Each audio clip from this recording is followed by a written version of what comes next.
প্রথম দেখাতে বলে ফেলেছি হ্যালো হাই, চলো বাসাতে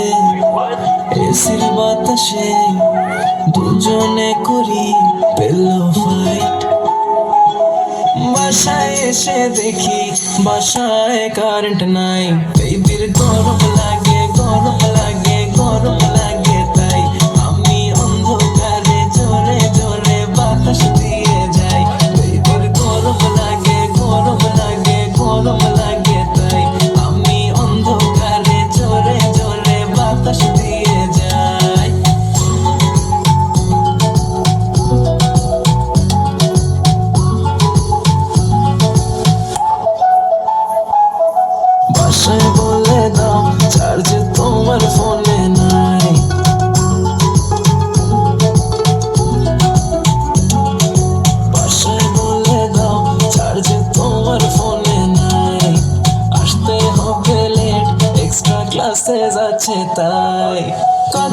এসে বেবি বলে আজ থেকে যাই, বেবির গরম লাগে গরম লাগে গরম লাগে তাই আমি অন্ধকারে জোরে জোরে বাতাস দিয়ে যাই, বেবির গরম লাগে গরম লাগে গরম লাগে তাই আমি অন্ধকারে জোরে জোরে বাতাস দিয়ে যাই।